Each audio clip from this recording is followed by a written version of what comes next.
이번 장에서는 창세기 족장들의 족보에 관해서 한번 살펴보도록 하겠습니다. 창세기 6장에는 여호와께서 사람의 죄악이 세상에 가득함과 그의 마음으로 생각하는 모든 계획이 항상 악할 뿐임을 보시고 땅 위에 사람 지으셨음을 한탄하사 마음에 근심하시고 이르시되 내가 창조한 사람을 내가 지면에서 쓸어버리되 사람으로부터 가축과 기른 것과 공중의 새까지 그리하리니 이는 내가 그것들을 지었음을 한탄함이니라 하시니라. 8절 그러나 노아는 여호와께 은혜를 입었더라. 이것이 노아의 족본이라. 노아는 의인이요 당대의 완전한 자라. 그는 하나님과 동행하였으며 10절 세 아들을 낳았으니 셈과 함과 야벳이라. 그때에 온 땅에 하나님 앞에 부패하여 포악함이 땅에 가득한지라. 자, 이번에 살펴보고자 하는 것은 그 창세기 족보에 있는 그 어떤 문제점들을 좀 살펴보려고 그러는 거죠. 출생의 비밀이라고 그럴까요? 드라마에서 많이 얘기돼, 한국 드라마에서 많이, 막장 드라마에서 많이 나오는 출생의 비밀 같은 그런 제목이 달리면 좀 그럴 것 같고요. 하여간 그 연대기를 파악할 수 없는 부분을 한번 검증해 보고자 합니다. 자, 그러니까 연대기, 나이에 관련된 거, 그것을 이제 잘 보는데, 잠깐 여기서 살펴보고 가려고 그러면, 자, 아담을 1대로부터 해서 10대까지 가면 이제 노아가 되죠. 10대에 왔을 때, 이제 그, 땅 위에 사람 지으셨음을 한탄하사 마음에 근심하고가 이제 여기서 나오는 거죠. 노아가 태어났을 때가 창세로부터 따지면 1056이고, 노아가 600세 되던 해에 이제 홍수가 났다 이렇게 돼 있죠. 그런데 이제 노아가 500세에 세 아들을 낳았다 그랬는데 5장에 보면 나오죠. 세 아들을 낳았으니 셈과 함과 야벳이라 그랬어요. 그래서 우리가 얼핏 보기에 셈과 함과 야벳 이거 순서대로 났을 것 같죠. 1등, 2등, 3등 장자, 차자, 막내 이렇게 생각하죠.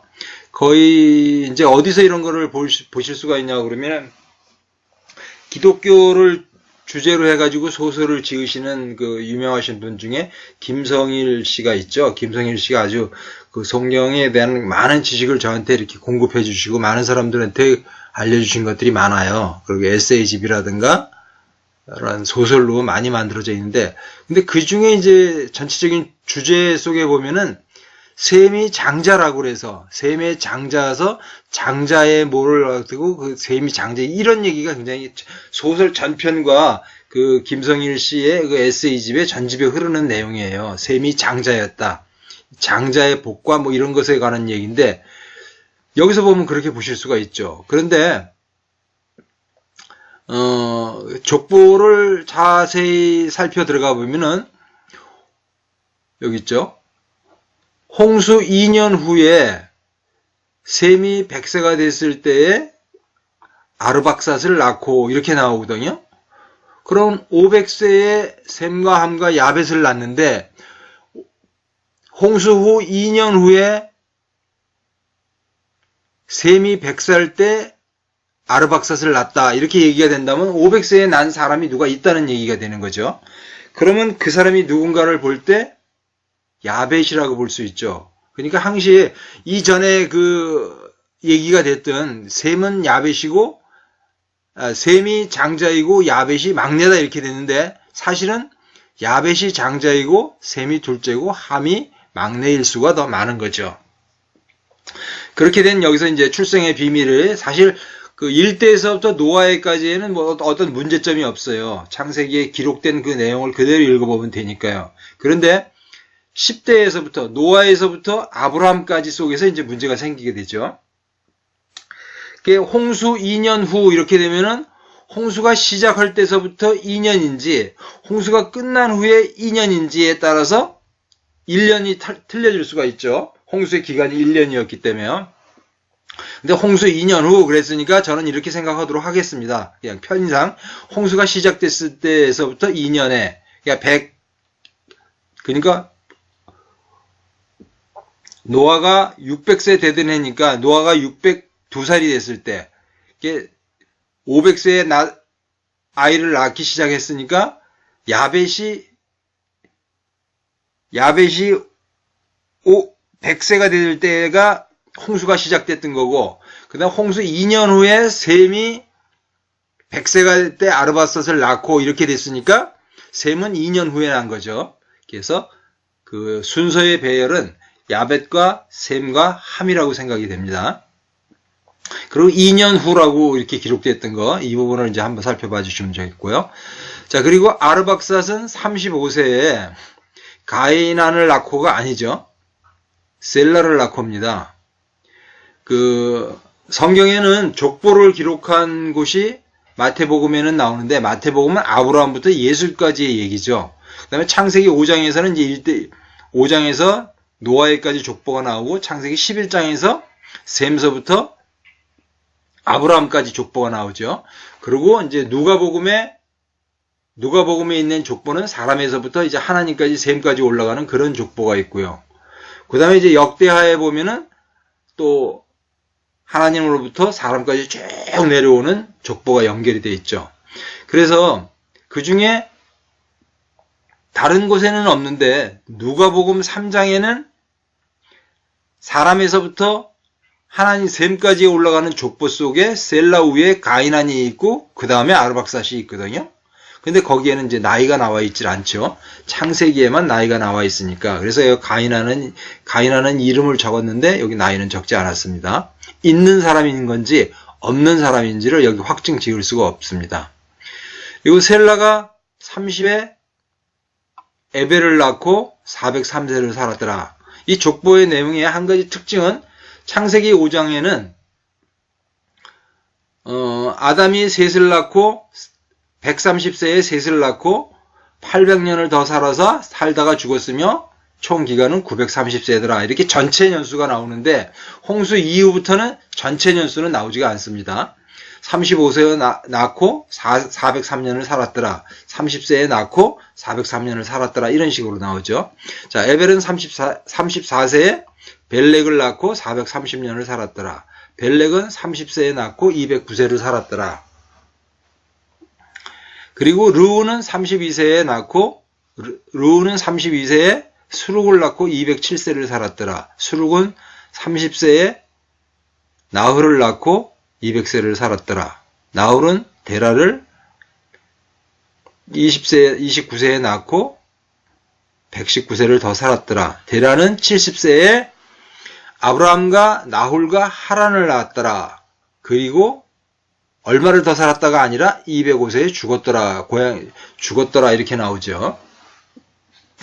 자, 그럼 여기서 빨간 글씨로 쓴 거 있죠. 홍수 2년 후에, 여기가 이제 홍수가 시작할 때 2년 후냐, 홍수가 끝나고 2년 후냐는 거, 그런 의문을 가질 수가 있고요. 그 다음에 누가복음 3장에 있었던 셀라 위에 가이난이 있는데 이 사람이 진짜로 있는 거냐 없는 거냐에 또 관련된 문제가 생길 수가 있습니다. 그리고 이제 족보를 잘 살펴보면은 셈은 어차피 홍수 이전의 사람이고요. 아르박삿이 이제 홍수 이후의 사람인데 여기는 약 450년 정도의 수명을 가지고 살았는데 벨렉에서부터 200세로 이게 줄죠. 그리고 벨렉 때의 세상이 나뉘었더라 이렇게 나오고 있습니다. 성경에. 그러니까 벨렉 이전에는 기후 조건과 벨렉 이후의 이 기후 조건이 지구상에 뭐가 달랐다는 것을 여기서 보면 알 수가 있죠. 그리고 그거부터 먼저 설명을 할게요. 그래서 홍수 이후에도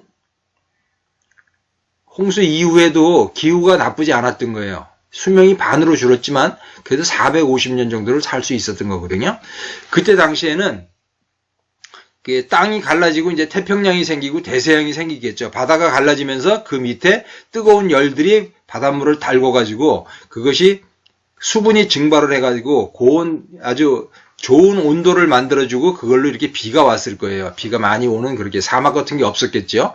그리고 그때는 빙산, 따뜻한 그 온난화 기후 속에 있었기 때문에 남극이나 북극에 빙산이 있을 수가 없죠. 북극이 만들어질 수 없었던 거죠. 그렇게 있었기 때문에 그 방주 속에서 나왔던 동물들이 빠르게 번식을 해서 전 지구상으로 이제 퍼져나가게 됐죠. 우리는 아이들이 공룡에 관한 얘기들을 많이 알고 있잖아요. 재밌어하고 좋아하고 이렇게 얘기를 하는데, 공룡이 그런데 뭐 주라기 공룡이더니 뭐 백악기 공룡 뭐 이렇게 얘기를 하고 몇만 년 전, 몇백만 년 전 이렇게 얘기를 하잖아요. 근데 그것들이 지금 화석이 발견되고 이렇게 했다는 것은 홍수 이전에도 있었겠지만 홍수 이후에도 있었다는 뜻이죠. 그러니까 화석이 발견되고 뼈가 발견되고 이런 것들이 발견이 되겠죠. 자취가. 그 시기가 언제까냐 그러면 홍수에서부터 벨레까지의 시기였다는 것이죠. 그래서 아주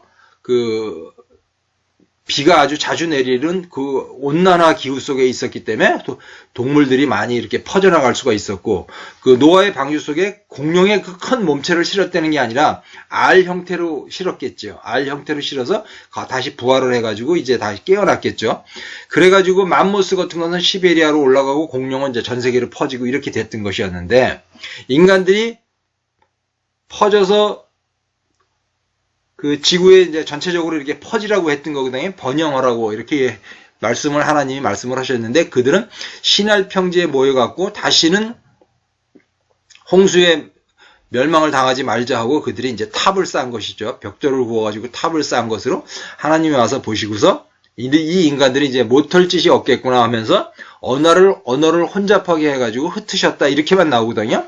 언어를 혼잡하게 해서 흩으셨다 이렇게만 나오는데, 이 벨렉을 통해서 이전에는 450년이고 이후에는 200년으로 수명이 줄게 되니까 여기에는 엄청난 기후의 어떤 조건의 차이가 났다는 거 볼 수가 있습니다. 그럼 뭐라고 생각하냐 그러면, 벨렉 때에 흩으실 때 어떤 식으로 흩으셨냐 그러면은 지금도 온난화로 인해 갖고 그 북극의 온난화, 남극의 온난화로 해서 지금 빙산들이 녹아가지고 해수면이 지금 올라온다고 그러죠. 그러니까 아예 남극과 북극에 빙산이 없었더라면은 지금보다 해수면은 100m 이상으로 높이 올라왔을 거죠. 그렇게 되면 육지 면적이 훨씬 더 적었겠죠.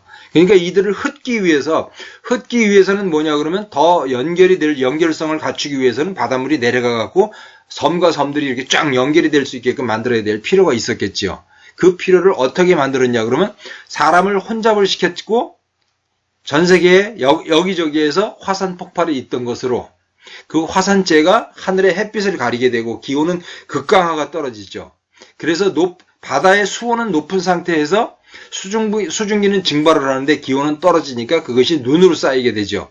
눈이 펑펑 내렸겠죠. 남극과 북극 쪽에서 햇빛이 닿지 않는 곳에서 눈이 펑펑 내려가지고 그 눈이 하루에 아마 수십 메타씩 쌓여 올라갔을 겁니다. 그래가지고 몇천 메타를 쌓여 올라가니까 어느 정도 정점에 다다르면 또 그 자체가 한계점에 이르르면 그것도 이렇게 부서지게 되겠죠. 그런 결과를 일으켜가지고 빙하기를 만들어내게 됐을 거라고 생각이 됩니다. 그랬기 때문에 그때서부터 지금도 아마 고지도를 보면은 옛날 고지도에 남극의 존재가 그려져 있는 곳이 있습니다. 그게 남극의 그 대륙을 그렸다는 것은 그 빙산이 없던 시기에도 사람이 있었다는 것이거든요. 그러한 관점으로 여기를 보실 수가 있고요. 여기 기후가 여기서 급변하는 상황 속에서 맘모스가 시베리아에서 그러니까 눈이 엄청나게 쌓이되면 그것이 압력을 받아가지고 얼음이 되는 것이고요. 그게 한없이 쌓일 수는 없으니까 쌓이다가 그것이 깨져나갈 때 거기에 휩쓸려가지고 그 속에 맘모스라든가 이런 것들이 갑자기 거기에 그냥 매몰되게 되는 것이죠. 그렇게 해서 맘모스가 지금도 시베리아에서 발견이 되는 거고, 공룡도 이제 기후가 급변하게 되니까 초식동물이었으니까 그것들이 이제 식물들이 제대로 자라지 못하게 되고 하니까 그것들이 이제 멸종을 하게 되겠죠. 그러니까 이제 그런 기간들이 이 벨렉에서부터 아브라함까지 이 기간 속에 있었다고 생각이 되어집니다. 그 기간들을 이제 한번 계산을 해보면은 그런 기간들이 한 300년? 300년 정도의 빙하기가 만들어졌다고 생각이 되죠. 여기 있는 나이 수를 한번 계산을 해보면은 그렇게 됩니다. 한 200, 여기서 나이로 보면은 30세, 32세, 30세, 29세, 70세까지 따지면은 요거 한 200년밖에 안 되겠죠. 자, 그리고 데라가 70세에 아브라함과 나홀과 하란을 낳았다. 이렇게 됐는데, 셈과 함과 야벳이 1, 2, 3등이 아니었듯이 아브라함과 나홀도 장남, 차남, 막내가 아니었다는 것을 어디서 생각해 볼 수 있냐 그러면은, 아브라함이 고향집을 떠나올 때 75세다 이렇게 얘기를 했어요. 그렇게 75세다 그러면은 데라가 205세에 죽었기 때문에 75세에 떠나왔다 그러면 70세에 난 아브라함이 75세에 나오면 145세가 되잖아요. 145세에 떠나왔다 그러면 아버지가 살아있을 때 아브라함이 떠났다는 결과가 되죠. 이게 잘 설명이 되지 않습니다. 그런데 창세기 11장 29절에 보면은 아브라함과 나홀이 장가를 들었으니 사레는 아브라함의 아내요 나홀의 아내는 밀간이 하란의 딸이요 이렇게 하고 나오는 거죠.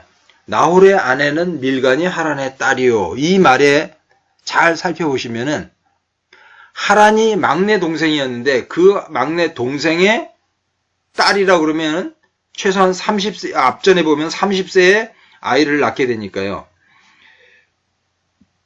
그 나홀과 하란의 차이가 최소한 10살이 났더라도 40살의 아래하고 결혼을 하게 되는 그런 상황이 생기잖아요. 그런데 사레와 아브라함의 나이 차이가 10살이 나거든요. 그러니까 남자가 10살이 많고 사레가 10살이 적죠. 그런 상황으로 본다면 이것은 성립되지 않습니다. 그래서 중요도로 중요한 것으로 인해 가지고 아브라함이 먼저 적혔던 거지 장남은 아니었다는 것이죠. 그래서 다시 한번 생각해 보면 데라가 70세에 난 것은 하란이었고요. 둘째로 난 것이 나홀이었을 수가 있죠.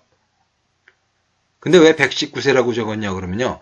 요 데라의 아버지가 나홀이었거든요. 데라를 낳고 119세까지 살다가 죽었어요. 그러니까 그때 아마 나홀을 낳지 않았을까. 그러니까 나홀을 낳아가지고 자기 아버지가 죽은 거, 데라의 아버지가 죽은 그 이름을 따서 그때 출생한 둘째를 나홀이라고 짓지 않았을까 이렇게 생각이 됩니다. 그리고 데라가 205세에 죽었더라 해서 아브라함이 75세, 그러니까 데라가 죽고 아브라함이 길을 떠났다면은 그때는 130세가 되겠죠. 130세에 아브라함이 됐을 거라고 생각이 됩니다. 그렇게 돼야지 하란이 나홀과의 차이가 50세 정도가 나기 때문에 하란이 낳은 딸고 나홀과 결혼할 수 있는 나이가 되겠죠. 서로 간에. 그것이 맞게 되죠. 그래서 홍수 이후에 출생된 이 합계 35세, 30세, 34세, 30세, 32세 이 출생연도를 쫙 더해보면은 이제 그 출생연들의 합계를 계산하실 수가 있죠. 35세, 30세 이걸 쭉 더해가지고 데라가 70세에 났다는 것까지 더하면은 290년이 됩니다. 290년이 되고 여기 35세, 아르박사 35세, 셀라의 30세, 34세 하면 이거 99세가 되겠죠. 99세가 되고 홍수 2년 후니까 홍수가 끝난 다음에 1년 후가 되죠. 99에 1년이 더 들었으니까 홍수 후에 여기 벨렉을 날 때까지가 100년이 딱 100년인 거죠. 정확하게 100년이 흘렀던 거니까 그 홍수 이후에가 190년 정도가 되겠죠. 그럼 아브라함을 낳을 때까지. 그리고 한 가지 더 볼 것이 뭐였냐 그러면은 데라가 70세에 아브라함을 낳은 것이 아니라 130세에 아브라함을 낳았다 그러면 약 60년 정도가 차이가 나는 오차 범위가 생기죠. 이게 290년이 아니고 이게 350년 정도가 될 수 있고요. 그럼 홍수 이전은 100년이고 홍수 이후에는 바벨탑 사건 벨렉 이전에는 100년이고 벨렉 이후에가 250년 정도가 되겠죠.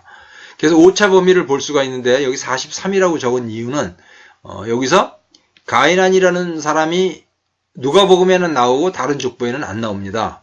그러니까 실제로 있는 사람인지 없는 자는 알 수가 없었기 때문에 여기 나이를 적지 않았는데 그때쯤에 출생 연도들을 보면 보통 한 30세 정도 되죠. 그래서 30세에서부터 약 한 43세까지를 계산해 가지고 한번 이걸 있었을 경우로 생각을 해서 여기다 집어넣게 되면 약 103년 정도의 오차 범위가 생기게 됩니다. 103년 정도의 오차 범위가 생기게 되죠. 이러한 출생의 비밀들이 있어서 창세기 그 족보를 규명해 나가는데 이러한 출생의 비밀, 오차의 범위가 있기 때문에 그 부분들을 상상하면서 연대기를 나가야 되겠습니다. 그러니까 자, 다시 한번 정리해 보면 홍수 2년이라는 게 홍수 시작의 2년, 홍수 후의 2년인가? 그 다음에 노아가 500세에 난 것은 셈과 함과 야벳이 아니라 야벳과 셈과 함이 순서일 거라고 생각이 되고요. 그 다음에 가인이라는 존재가 있냐 없냐. 그 다음에 벨렉에서 바벨탑 사건이 있을 때를 전후로 해가지고 지구에 엄청난 이변이 있었다는 것. 그런 게 있고, 데라가 아이를 낳았을 때 70세에 낳았는데 아브라함과 나홀과 하란이 순서가 아니라 하란과 나홀과 아브라함의 순서대로 낳았던 것 아닌가. 이런 것들이 이제 보실 수가 있습니다. 그렇게 되면은 뭐를 따져 볼 수가 있는가 하면은요. 그건 나중에 이제 다시 한번 살펴보도록 하겠습니다. 앞전에 한번 볼까요? 앞전에 보면은, 아담으로부터 이렇게 쭉 내려왔을 때, 여기 야곱까지를 2108년으로 봤거든요. 이게 아브라함이 100세의 아들을 낳고, 여기 60세의 이삭을 낳게 되죠. 그러니까 여기서, 실제적으로 이 오차 범위가 290살에다가 그래도 정확하다고 생각할 수 있는 요 60세의 오차를 내게 되면 약 350년이 되겠죠. 그리고 아브라함이 100세에 이삭을 낳고 이삭이 60세에 야곱을 낳았으니까 거기에 150년을 더하면은 어떻게 되죠? 350년에 160년이니까 510년 되니까 약 2500년 정리 되겠죠.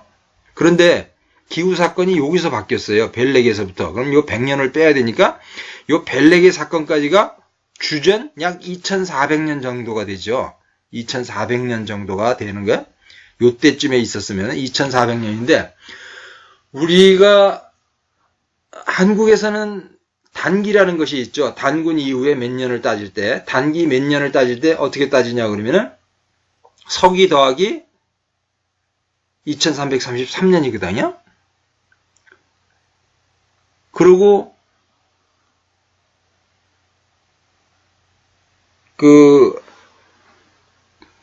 야곱이 약 1890년경에 났다고 생각을 한다 그러면은 100년 빠지니까 400년 정도가 되니까 2300년이 되겠죠. 그러니까 야곱까지가 1900년이고 야곱에서부터 벨렉까지가 약 400년이 되는 겁니다. 그럼 1900년 더하기 400년이니까 2300년이 되죠. 그러면 단군 연호를 세는 것과 신할 땅에서 바벨탑 사건이 일어나갖고 사람이 흩어진 윤수가 거의 오차 범위가 불과 10여 년 정도밖에 차이가 나질 않습니다. 그게 정확한 기록이라고 생각이 되기도 합니다. 하지만은 요 이전에 그러니까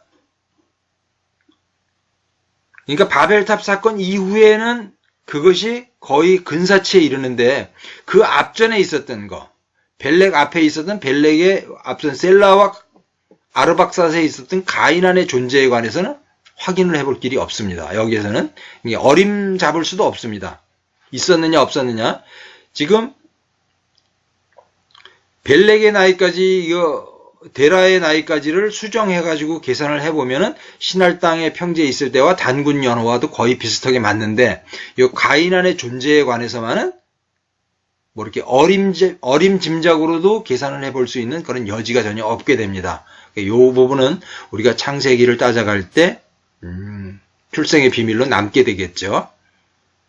여기까지가 아마 출생의 비밀에 관련된 내용일 것 같습니다. 일단 중단을 하고요. 그래서 단군 연호와 한번 비교를 해보면은 아브라함의 출생 연도에 인한 그 60년의 오차 범위를 포함을 시키면은 셈에서부터 아브라함까지 오는 290년에 플러스 60년이 되겠죠. 그래서 350년이 되는데, 벨렉의 전과 후를 나눈다면은, 벨렉이, 요게 벨렉 전이고, 요게 벨렉 후가 되겠죠. 벨렉 전은 요 바벨탑 사건이죠. 바벨탑 사건이 베벨 전. 여기 벨렉의 전 99년이고, 99년이고, 벨렉 이후에 오차 범위를 수정한 아브라함까지 나이가 251년. 그래서 또 350으로 체크를 했고요. 그 다음에 아브라함과 이삭의 나이가 160살이니까 요 251년에다가 더하기 160 하면은 그러니까 요건 무슨 소리냐 그러면은 벨렉, 그러니까 바벨론 사건이 있은 후에서부터 야곱이 태어날 때까지의 시간입니다.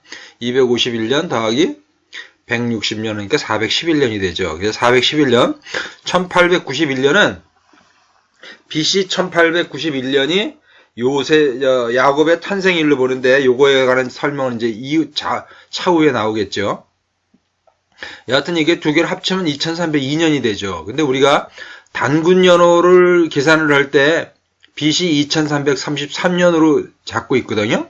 그러면 여기 2300년하고 계산을 해보면 2333년하고 2302년이니까 31년 정도의 차이가 나죠. 31년, 그러니까 벨렉이 있기 31년 전에 출발을 했다면 맞게 되는 거죠. 벨렉이 있기 전에 에벨. 이 그러니까 에벨이 벨렉을 낳고 여기서 그 시간이 30년이니까 벨렉을 낳고 여기서 출발을 했다 그러면은 에벨에서부터 출발을 했다 그러면 그것이 단군 연호가 맞게 되는 거죠. 그래 우리도 에벨 온 조상의 아들 조상이 에벨에서부터 출발을 이 대한민국으로 했다면은 그 연호와 이 연호는 같게 되겠습니다. 이제는 마태복음에 있는 아브라함의 족보가 시작되는 곳이죠. 아브라함부터 다윗까지 14대요. 다윗서부터 여고니아까지 14대요. 여고니아부터 예수대까지 14대더라. 이렇게 시작이 됐죠. 마태복음은 아브라함서부터 시작이 되는 거죠. 유대인들의 자기의 조상을 이제 아브라함으로 생각하고 있으니까요. 선택된 민족. 선택됐을 때가 이제 아브라함 때니까. 자, 마태복음 22장에 가면 사두개인들하고의 이제 예수님과의 대화 속에서, 물음과 답변 속에서 그런 얘기가 나오죠. 형제가 7이 있었는데, 첫째가 죽고, 형수가 이제 그 계대결혼법에 의해서 이제 이렇게 쭉 내려가는데, 그래서 그 형제들이 여자하고 7 형제가 다 결혼을 하고 죽게 되죠. 그래서 나중에 부활 때는 그러면 누구의 아내냐, 이렇게 이제 사두개인이 물어보는 거죠. 그러니까 예수님의 이제 답변이 31절에 이거죠. 죽은 자의 부활을 논할진대 하나님이 너희에게 말씀하신 바 32절에 보면 나는 아브라함의 하나님이요 이삭의 하나님이요 야곱의 하나님이로라 하신 것을 읽어보지 못하였느냐. 하나님은 죽은 자의 하나님이 아니요 살아있는 자의 하나님이시라 하시니 무리가 듣고 그의 가르침에 놀라더라. 자, 한번 잘 생각해 보세요. 나는 아브라함의 하나님이요 이삭의 하나님이요 야곱의 하나님이로라고 하신 것을 읽어보지 못하였느냐. 하나님은 죽은 자의 하나님이 아니요 살아있는 자의 하나님이라 하시니 무리가 듣고 그의 가르침에 놀라더라. 저 앞제 거를 아무리 읽어봐도 가르침에 왜 놀랐는지 이유를 알기가 굉장히 어렵습니다. 무리가 듣고 그의 가르침에 놀라더라. 뭐에 놀란 거죠? 그의 가르침에? 아브라함과 이삭과 야곱의 하나님이로라. 죽은 자의 하나님이 아니고 살아있는 자의 하나님이시라 하시니. 자, 그래서 아브라함과 이삭과 야곱의 하나님을 한번 살펴보도록 하겠습니다.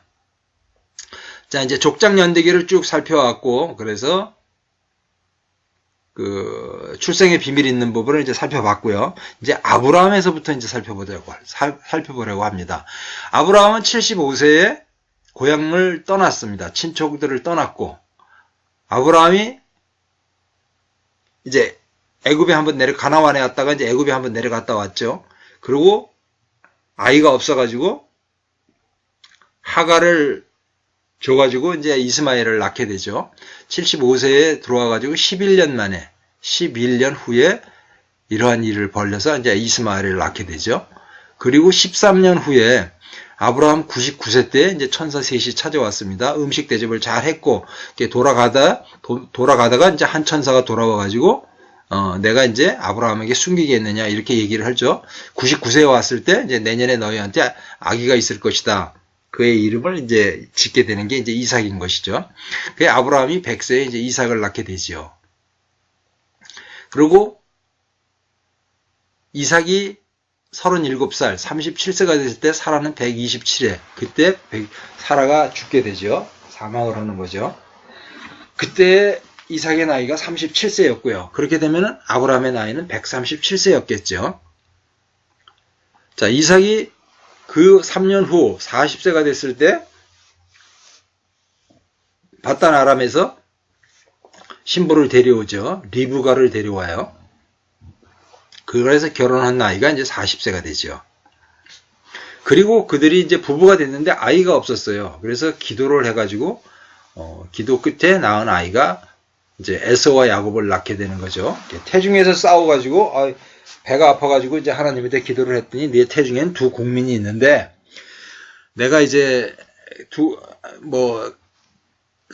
큰 자가 작은 자를 섬기리라 이제 이렇게 하고서 이제 자식을 낳게 되는 거죠. 그때 나이가 이제 60세고요. 그리고 이삭이 75세, 아브라함이 175세에 이제 아브라함이 죽게 되는 거죠. 그러니까 그때 나이가 이삭이 75세가 되는 것이죠. 그리고 이삭이 눈이 어두워진 다음에 팥죽 한 그릇에 장자의 권리를 산 야곱이 와서 이제 자기가 축복을 가로채 가는 것이죠. 그때 나이가 137세, 야곱이 77세인데 거기서 나이를 밝혀주고 있지는 않습니다. 뒷부분에 있던 것을 역산을 해가지고 이제 나온 결과가 그렇죠. 하여간 이삭이 축복을 얻은 그때의 이삭의 나이가 137세라는 것이고 그때 야곱의 나이는 77세였다는 것이죠. 그리고 이제 야곱이 거기 가서 고생을 하다가 이제 아내를 둘을 얻게 되죠. 둘을 얻어가지고 7년만 더 봉사하고 7년만 더 봉사해서 하는데 13년이 됐을 때 77세에 야곱이 고향을 떠나가지고 하란에 갔는데 그러고 13년이 됐어요. 13년이 됐을 때 요셉을 낳게 되는 거고 라헬에게 요셉을 낳게 되는 거고 언니 레아가 이제 디나를 낳게 되는 것이죠. 그리고 그 다음에 이제 떠나려고 그랬는데 이제 품삯을 주겠다 그래가지고 이제 그 품삯을 받기로 하고서 그리고 또 거기서 이제 6년을 더 있게 되죠. 그래가지고 야곱이 97세에 탈출을 하게 됩니다. 이때가 이제 20년이 찼을 때죠. 77세에 갔으니까 20년이 찼을 때, 이때는 13년이고 여기서 13년에서 7년을 더 있었던 거, 20년이 있어요. 보내주질 않으니까 이제 몰래 탈출을 하게 되는 것이죠. 그리고 탈출을 하다가 여기서 이제 그 유명한 그 하나님과의 이제 씨름 사건이 나오는 것이죠. 하나님과 씨름을 했다고 나오니까 사람들은 다 그냥 그거를 뭐 이렇게 육체적으로 진짜 뭐 허리바 붙잡고 이제 이렇게 씨름을 했다고 생각이 되는데 그게 아니라 이제 누구는 뭐 기도를 했고 애원을 했겠죠. 앞에 이제 자기의 그 자식들을 다 먼저 보냈잖아요. 종의 자식 먼저 보내고 이제 가까운 사람부터 나중에 보내고 해가지고 다 보내놓고 자기만 혼자 남아가지고 밤중에 이제 기도를 한 것이죠. 안 죽게 해달라고 나 살고 싶다고. 그러니까 하나님이 내가 다 봐줄 테니까 가 그랬는데 안 가고 그냥 버틴 거죠. 끝까지 안 가고 버텼다는 거. 내가 책임져 줄 테니까 가 그랬는데 안 가고 버텼다는 거. 그게 아마 하나님이 씨름에 졌다고 표현한 것일 거예요. 그러니까 하나님이 나중에 골반뼈를 쳐가지고 탈구를 시켜버리죠. 도망을 못 가게 만들어버린 거죠. 어쩔 수 없이 그 다음에 이제 야복강을 건너게 되고 거기서 쩔뚝쩔뚝거리다가 이제 형 에서를 만나게 되죠. 어쨌든 이 쩔뚝거린 것으로 인해 가지고 묘면하게 됐는지 그건 모르겠지만은 에서가 이제 나랑 같이 가자. 뭐 선물도 필요 없고 내가 뭐 그러니까 에서가 참 멋있는 사람인 거예요. 통 큰 사람이고, 걔는 뭐 옛날 거 다 잊어버렸다. 이제 너하고 뭐 잘 지낼게, 나하고 같이 가자. 이제 이런 식으로 됐는데, 아, 형님 먼저 가십시오. 우리 아이들은 어려가지고, 빨리 가면은 어떻게 잘못되니까 먼저 가시면 내가 따라가겠습니다. 그래 놓고, 안 따라가고, 저는 다른 곳에 와서, 숫꽃이라는 곳에 와가지고, 이제 우리간을 사지요. 우리간을 샀다는 것은 뭐냐, 그러면 거기서 정착을 하겠다는 이런 뜻이죠. 떠나올 때, 77세에 떠나올 때 베델에서 하늘에 그 사닥다리가 오르락내리락 하는 것을 보면서 여기가 이제 내가 일로 다시 오겠다고 자기가 이제 서원 약속을 했잖아요. 하나님이 나를 지켜주시면 내가 여기 와서 뭐 11조를 바치겠다, 어쩌겠다, 이렇게 얘기를 했잖아요. 그렇게 얘기를 했는데 갈 생각을 안 하고 숫꽃이라는 곳에서 머물라고 거기서 땅을 사고 거기서 우리간을 짓고 거기서 살게 되죠. 살았던데 거기서 얼마 정도를 살았냐 그러면 약 6년 동료를 살았던 것 같아요. 그랬는데 요셉과 같은 나이에 디나가, 그러니까 90세에 났어 103세가 됐으니까 이때까지 한 13살 정도가 됐겠죠. 13살 정도 됐던 디나가 동네에 나가서 이제 구경하고 있다. 그게 하몰이죠. 하몰인가 그 추장 아들한테 이제 겁탈을 당하게 되고, 그것으로 인해 가지고 이제 뭐 그쪽에서 이제 결혼을 하자고 그랬잖아요. 우리가 자기들이 이제 겁탈을 했으니까 책임을 지겠다고. 아버지가 나와서 이제 그렇게 얘기를 했는데, 그럼 너희들 할례를 해라 했는데, 그거를 둘째와 셋째가 시므온하고 레이가 가서 그 할례하고 고통받을 때 그들을 다 죽이게 되는 거죠. 그래가지고 야곱은 거기서 벌벌 떨고 아무 소리도 못하고 있는데, 하나님이 그러시죠. 올라가라. 그러니까 그 가등에 그때까지에 있었던 이제 귀골이라든가 뭐 금신상이 아니라 여러 가지 그 부적들이나 뭐 이런 것들을 가지고 있던 것을 이제 다 땅 속에다 묻고 이제 올라가게, 드라빔이죠. 드라빔들을 땅 속에다 묻고 가는 것이죠. 그 드라빔이라는 것이 라헬이 갖고 나와서 숨겨 갖고 왔는데, 그건 야곱도 그 드라빔을 갖고 나온지는 몰랐던 것이죠. 그 드라빔이라는 것이 그냥 신상이 아니라 그것이 뭐냐 그러면 나중에 재산을 분할 받을 수 있는 그런 뭐 권리를 주장할 수 있는 그런 것이라고 합니다. 근데 그걸 다 땅속에다 파묻어 버리고 그리고 이제 올라가는 거죠. 베델로 올라가다가 그때 이제 낳은 자식이 이제 베냐민이죠. 막내를 낳게 되는 거고요. 베냐민을 낳고 그게 이제 베냐민을 낳게 되는 것이죠. 그리고 올라가 가지고 그곳에 가서 베들레헴에 가갖고 이제 거기서 약 4년 정도를 살는데, 양치로 형들이 이제 올라갔던 곳에 이제 채색 옷을 입고 요셉이 이제 거기 올라갔다가 요셉이 이제 요셉을 죽이려고 하죠. 그래 죽이려고 했는데 웅덩이 속에다 이제 가두었던 것을 유다가 나서가지고 죽이지는 말고 우리 형제니까 이제 팔아버리자. 그래가지고 대상들한테 팔아버려서 그래가지고 이제 애굽으로 팔려가는 거죠. 애굽에 팔려가가지고 거기서 이제 노예 생활 뭐 이렇게 종살이 노예 생활을 하게 되는 거고, 감옥까지 갇혔다가 꿈을 꾸고 이제 그래가지고 그 7년 흉년의 꿈을 꾸게 되고, 그거를 왕한테 알게 해줘가지고 30세에 이제 요셉이 총리가 되죠. 요셉이 총리가 되는데, 총리가 될 때에 나이가 30세죠. 30세니까 야곱의 나이가 120세이 되고요. 이삭이 60세에 야곱을 낳았으니까 야곱은 180세에 사망을 했으니까 요 야곱이 120세가 됐을 때, 야곱이 120세 될 때 이삭이 사망을 했고 그 해에 요셉이 총리가 된 것이었죠. 그리고 이제 7년 흉년이 있었고 요셉이 총리가 됐고요. 그리고 7년 흉년이 있고 1년 동안은 곡식으로 먹고 있다가 2년째 되니까 곡식이 없어가지고 내려왔다가 곡식을 가지고 갔고 그 곡식이 떨어진 다음에 다시 왔으니까 그게 10년째죠.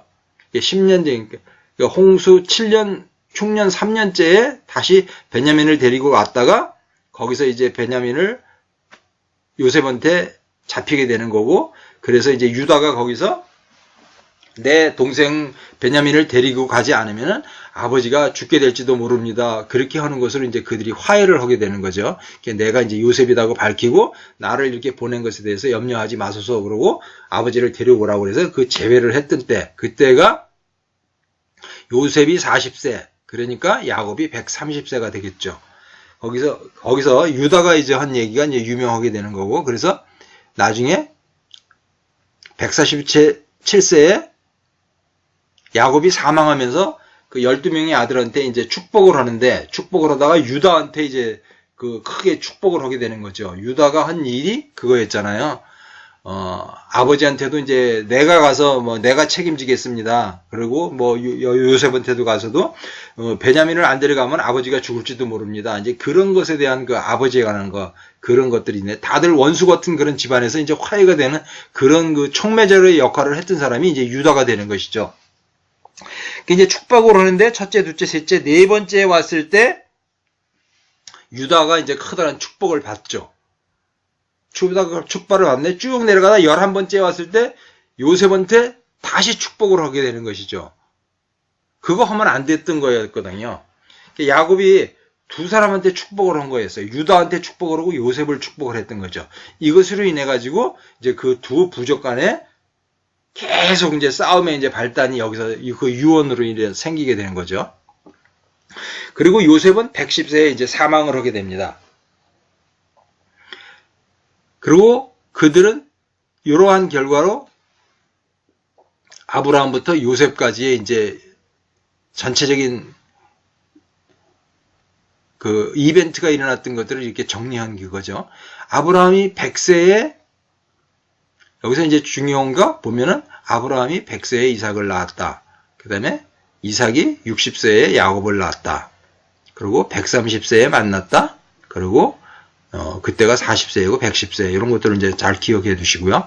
자, 그래서 이거를 다시 이제 정리해 들어갑니다. 자, 아브라함과 이삭과 야곱의 하나님, 우리가 듣고 놀랐더라 하는데 왜 놀랐을까를 이제 한번 살펴보려고 그러는 거죠. 아브라함은 100세에 이삭을 낳고요. 이삭은 60세에 야곱을 출생했습니다. 야곱은 130세에 애굽에 가서 요셉을 만나게 되죠. 요셉은 40세에 야곱이 총리가 됐고요. 그리고 110세에 사망을 했습니다. 그런데 아브라함과 이삭과 야곱의 하나님이라고 그러지 아브라함과 이삭과 야곱과 요셉의 하나님이라고 말하지 않습니다. 성경 속에서는. 그러면은 야곱의 인생 속에 요셉의 인생은 포함이 되어 있다는 것이죠. 그래서 요 만날 때까지의 130세, 70세에서 야곱의 인생은 200년이 되는 거죠. 자, 그렇게 되면은 160, 130, 70에서 총 360년이 됩니다. 자, 이 부분에서 이제 우리가 한번 의아함을 가져야 될 필요가 있습니다. 360이라고 하면 제자리로 돌아온다는 뜻이 되는 것이죠. 어떤 기준, 360도, 뭐 이런 것들이 있잖아요. 360도. 한 바퀴, 원의 둘레를 이제 한 바퀴 도로 따졌을 때 360도 이렇게 따지는 거죠. 디글리스, 뭐, 라디안, 뭐 이런 것들을 얘기하는 거죠. 그거를, 우리가, 인간들은 또 이제 다른 걸로 해가지고 한 바퀴를 갖다가 한 바퀴 돌아오는 것을 뭐, 라디안이라고 그래가지고 100에서 400으로 계산하는 기도 합니다. 근데 디그리스라는 것은 이제 도로 계산하는 것이죠. 자, 그런 것들이 있는데, 그거를 이제 도표로 그려보면 이렇게 그림이 그려지겠죠. 그리고 이쪽에 있는 이 전반이라고 사용됐던 것은 그냥 제가 본인이 추정해 본 겁니다. 혹시 이 360이라는 것이 역사를 하나님이 설계하시는가의 최소 단위의 그것이고, 하나님이 구약과 신약으로 따져서 전반전의 기약을 10배에서 3600년, 후반전 360 곱하기 10 해서 3600년에서 도합 7200년으로다가 인간의 역사들을 정해놓지 않으셨을까, 이렇게 생각이 되고요. 그러니까 여기에 전반 후반은 신약과 구약 이렇게 되는 것은 아닙니다. 어느 구약의 어느 시점이 되겠죠. 거기까지 따졌을 때. 3600년에 1656년, 이것이 홍수가 났을 때죠. 그 나머지가 1944년이었고, 후반부에는 뭐가 있다고 이제 생각이 되는 거죠. 그 부분은 이제 나중에 가서 설명을 드릴 거고요. 이제 가장 성경 속에서 처음에 질문 사항이 생기는 것이 이제 이겁니다. 하나님의 약속을 받은 게 400년에 대한 약속을 받게 되죠. 롯을 떠나 보내놓고 애굽에서 올라와 가지고 가축들이 너무 많아서 아브라함의 이제 식구들과 롯에 있는 그 종들의 서로 싸움이 생긴 거죠. 가축이 너무 많아서 이제 문제가 생겼다는 거죠. 그래서 이제 갈라지게 됐는데, 너는 좌우면 나는 우호고, 그죠? 우호면 좌우고 이런 얘기죠. 좌우에 관해서 이스라엘 사람들의 이제 그 방향 개념으로 봤을 때는 앞쪽이 동쪽이고요. 그냥 그들은 지도를, 우리는 위를 북쪽으로 그리잖아요. 근데 그 사람들은 위편을 동쪽으로 그리는 겁니다. 그러니까 우리가 북쪽으로 그리는 거 그게 동쪽으로 그리죠. 지도가 우리하고는 이제 90도가 더 돌아가야 됩니다. 그러니까 좌우를, 동쪽을 보고서 좌우를 얘기했습니다. 그러니까 그것은 뭐냐 그러면 베들레헴 쪽에서 세겜으로 갈 거냐 헤브론으로 갈 거냐 네가 결정해라 그랬더니 걔는 그걸 결정하는 게 아니라 그 산 위에서 아래를 보고서 내려가 버린 거죠. 앞쪽으로 내려가 버려가지고 소돔과 고모라로 내려가 버리는 것이죠. 그러고 이제 그날 저녁에 그 하나님이 찾아오셔가지고 이제 약속을 했는데 내 국민이 뭐 400년 동안 이제 객이 되겠다 이렇게 말씀을 하셨어요. 그 얘기가 이제 여기 나오는 거죠. 창세기 15장 13절에 보면은 여호와께서 아브라함에게 이르시되 너는 반드시 알라 내 자손이 이방에서 객이 되어 그들을 섬기겠고 그들은 400년 동안 내 자손을 괴롭히리니 이렇게 됐거든요. 그런데 출애굽기 12장 40절에 보면 이스라엘 자손이 애굽에서 거주한 지 430년이라 41절 430년이 끝나는 그날에 여호와의 군대가 다 애굽 땅에서 나왔은즉 자 여기 끝나는 그날에 그러면 이거 끝나는 그날에 그랬잖아요. 그럼 하루도 안 틀렸다 이런 뜻이 됩니다.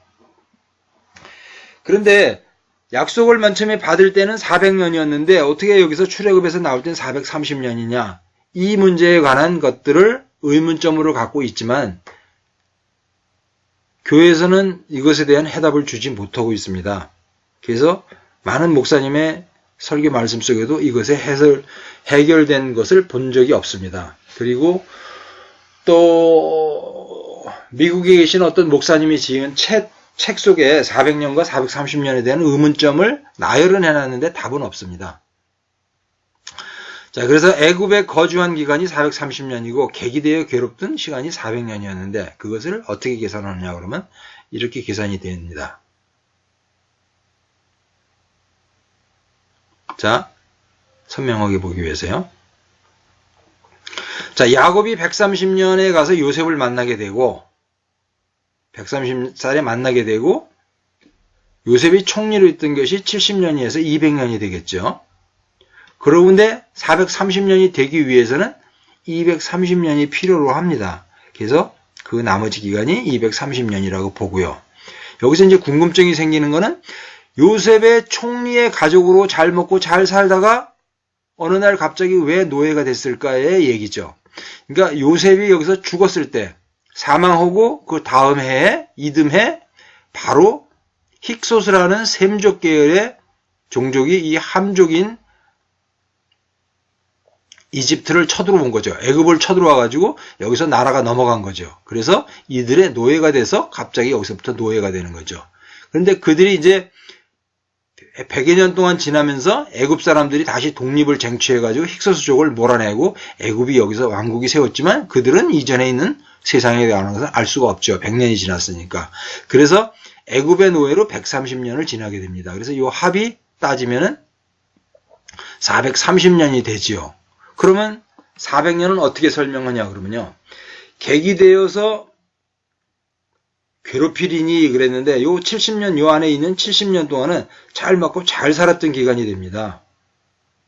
그러니까 이것은 괴롭던 기간이 아니었기 때문에 430년에서 70년은 빼야 되죠. 그러면 약 360년이 남게 되죠. 그리고 출애굽을 해서 나와서 가나안 땅을 가서 보고 40일 동안 정탐을 하고 와서 그 땅을 악평을 해가지고 그들은 40년 동안 광야에서 헤매게 되는 것이죠. 그 40년과 360년을 합치면은 애굽에 괴롭던 기간 400년이 만들어집니다.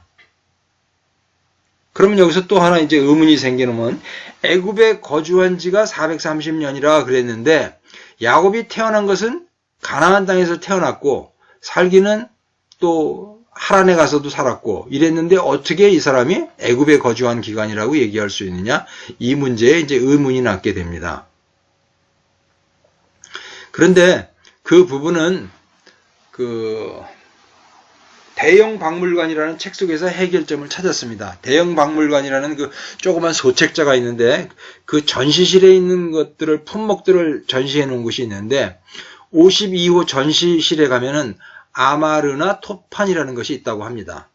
대형 박물관 52 전시실에 아마르나 토판이 있는데 그 토판은 가나안 땅에서 애굽의 파라오한테 보고했던 그런 내용들이 그 토판에 적혀 있던 거죠.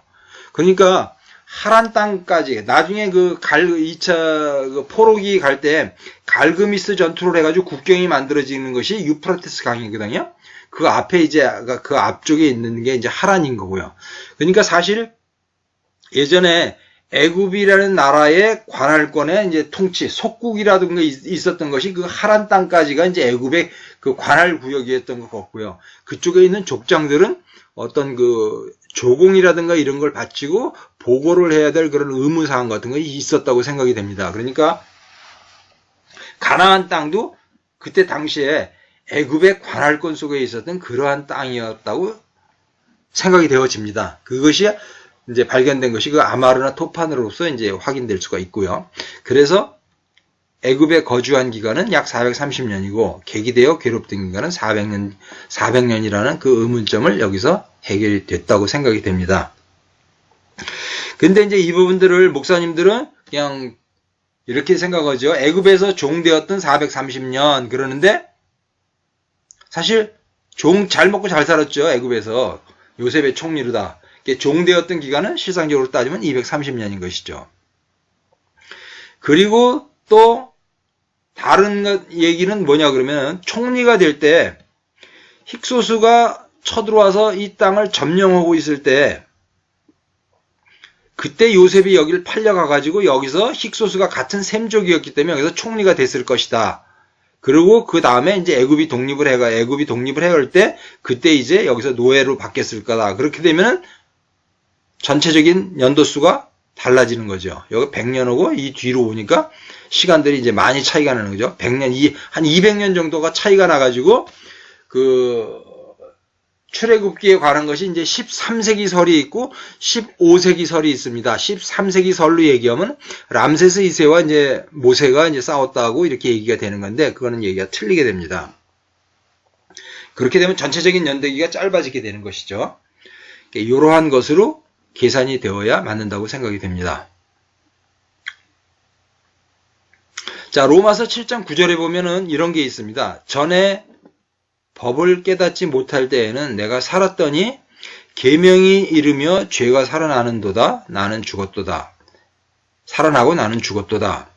자, 전에 법이라는 걸 몰랐어요. 하나님의 말씀이라는 걸 몰랐으니까 내가 그냥 자유한 사람 살아있더니 하나님의 계명을 알게 되니까 계명 10이죠. 계명이 10이잖아요. 쉽게. 그걸 알고 보니까 죄가 이르러서 나는 죽게 되었도다 그랬어요. 그 죄라는 것을 13이라는 것으로 많이 표현이 되고 있습니다. 어디서 보냐 그러면 86세에 하갈을 낳고 하갈에게서 이스마엘을 낳고 99세가 될 때가 13년이고요. 그리고 성경에 가장 보면은 그달라 오멜이 3년 동안 섬기다가 배반을 했고 이런 얘기가 나와서 거기서 세계 대전이 일어나서 아브라함이 이제 그 단까지 쫓아가가지고 롯을 구해가지고 오는 내용이 나오죠.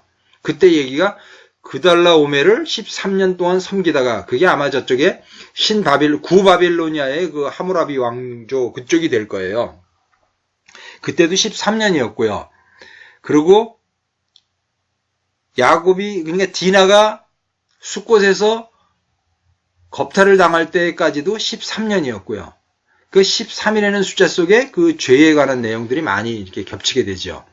그래서 법과 죄를 합치니까 나는 죽었도다. 그래서 23이라는 숫자가 많이 보이는 것 같습니다. 무슨 말을 하고 있냐 그러면요. 여기도 230년 있잖아요. 230년은 23 곱하기 10이 되지요. 그 얘기가 이 속에서도 역시 동일한 패턴으로 나타나고 있다는 것입니다. 그리고 대대로 남자는 집에서 난 자나 홍 너의 자손이 아니요 이방 사람에게서 산자를 무릇하고 난 지 8일 만에 할례를 받을 거라. 성경에는 이렇게 무수한 숫자들이 많이 나오고 있습니다. 본인이 성경을 공부하면서 많은 목사님들의 설교 말씀을 들을 때 두 분의 존경할 만한 분을 찾았습니다. 그래서 그 대구 장로교회의 강색창 목사님이고, 그 다음에 저기 서울에 있었던 그 사랑침례교회의 정동수 목사님이 있는데, 그 정동수 목사, 견해를 똑같이 하지는 않습니다. 그 정동수 목사님의 그 많은 성경을 가리키는 방법에 굉장히 좋은 면이 많이 있는데, 몇 가지를 동의하지 않는 속에서 이제 한 가지, 정동수 목사님은 이렇게 말씀하시죠. 성경에 많은 숫자들이 있는데 그 숫자에 얽매이지 말아라. 그걸 가지고 자꾸 이상한 상상을 하는 것은 잘못이다. 이렇게 또 말씀을 하시기도 합니다. 자, 그런데 여기서 다니엘 8장 14절에 보면 2300주야까지니 그때의 성소가 정결하게 되리라는 말씀이 있습니다. 다니엘의 8장 14절이죠. 여기 2300이 있고 이 앞에 230년일 노예 생활을 했던 거고 연관성이 있다고 생각이 되어지고요. 여기서 법과 죄를 합하니까 23. 이건 다 같은 의미를 가지고 있다는 거죠. 23 곱하기 10 하니까 230년이고 곱하기 100 하니까 2300년이 되겠죠. 그러니까 이것을 이상하게 생각하지 말라고 했는데 성경에 의미 없이 쓰여진 숫자가 없다고 생각하기 때문에 저는 숫자를 굉장히 좋아합니다. 왜 좋아하냐 그러면은 문자로 만들어진 것들은, 의미로 만들어진 것들은 진짜 코에 닮은 코걸이가 되고 귀에 닮은 귀걸이가 되는 경우가 굉장히 많습니다. 근데 숫자는 정확합니다. 10 더하기 13은 23, 1 더하기 1은 2, 2 더하기 2는 4 이렇게 나오는 것이죠. 사람들은 가끔가다 이제 웃음의 소리로 1 더하기 1은 2가 아니라 노동이다. 1에다 2를 더하니까 노동이다. 2 더하기 2는 창문이다. 이런 얘기들을 하는데 그건 넌센스 퀴즈인 것이고요. 숫자는 변명할 수가 없다는 것입니다. 정확하다는 것이죠. 그렇기 때문에 숫자에 관해서 저는 많은 의미를 가진 것을 찾고자 노력하고 있습니다. 자, 예루살렘 성전을 이전해가지고 기념주화가 발간됐습니다. 이거를 대사관, 미국 대사관이 예루살렘으로 이전한 거, 이 앞에 있죠. 예. 2300주야까지 성소가 정결하게 되리라 그랬는데, 여기 지금 예루살렘을 1967년에 이스라엘이 되찾았는데, 아무도 이걸 인정해주지 않던 것을 이 트럼프 대통령이 이것을 인정해주게 되죠. 그래가지고 네타냐후 수상이 뭐라고 얘기하냐 그러면은, 네타냐후가 총리죠. 총리가 있는데, 이 사람을 고레스라고 해가지고 이 앞에 고레스를 이렇게 새겨놓은 것이죠. 그랬을 때 여기 보면 이런 것들입니다. 자, 1917년에는 1914년서부터 18년까지 1차 세계대전 중에 세계대전이 끝나갈 때 영국이 유대인들의 그 로스차일드 가문 그런 곳에서 그 지원을 받고 돈을 지원받고 자금을 지원받기 위해서 벨포어 선언이라는 것을 하게 되죠. 이스라엘을 독립시켜주겠다 그런 선언인 것이죠. 그러고 미적미적거리다 2차 대전이 지난 다음에 2차 대전이 1945년에 끝나고 나서 그 영국이 이제 그걸 가지고 있다. 자기들의 그 문제가 자기들이 저질러놓은 그 잘못을 그때 이제 왜 이런 문제가 생겼냐 그러면 1915년 16년에 맥마운 선언이라는 것을 하게 됩니다. 그것은 팔레스타인 사람들한테 너희들이 이제 뭐를 하면 그 땅을 너희들한테 뭘 해주겠다. 그리고 또 유대인한테는 벨포어 선언을 하게 되죠. 한 땅에다가 두 사람들한테 약속을 이게 공수표를 날렸던 것이죠. 그래가지고 그것이 이제 나중에 문제가 되니까 영국이 나중에 힘이 빠져가지고 1, 2차 대전을 치르면서 자기들이 이제 약소국이 되면서 자기들이 뭔가를 그 해결할 능력이 없으니까 그 문제를 유엔에다 갖다 이제 집어 던진 거죠. 그랬더니 유엔에서 이제 그 표결에 의해서 1947년 11월 29일 날 유엔에서 이제 분리 독립안이라는 것이 이제 가결되게 되죠. 그래서 아마 팔레스타인 7, 유태인이 한 3 정도의 땅으로다가 해서 서로 거기서 독립을 해라 이렇게 이제 했던 거죠. 그래서 1948년 5월 14일 날 이스라엘이 독립을 하게 되죠. 그리고 1967년 6월 7일 날 예루살렘 성벽을 탈환하게 되는 거고요.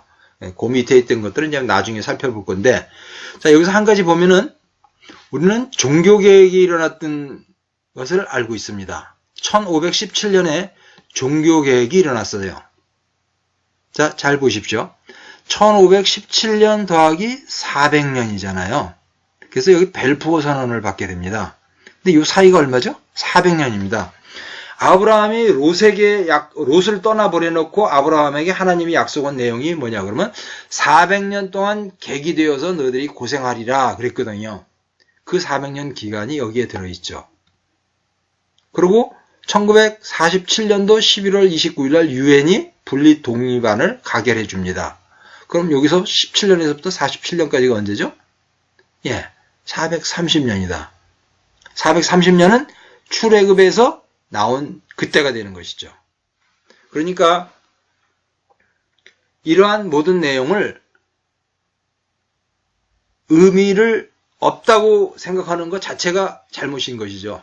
의미가 하나님의 역사를 우리는 많은 기도를 할 때 이렇게들 기도를 합니다.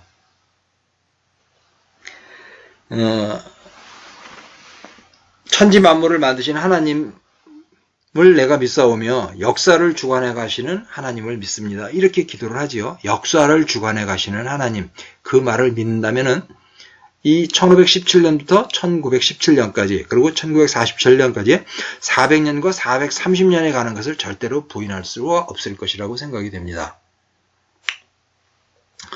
자, 그리고 1900년도 1차 대전 이후에 그 2500년 전에 있었던 왕국이 이 중동 땅에 세워지게 됩니다.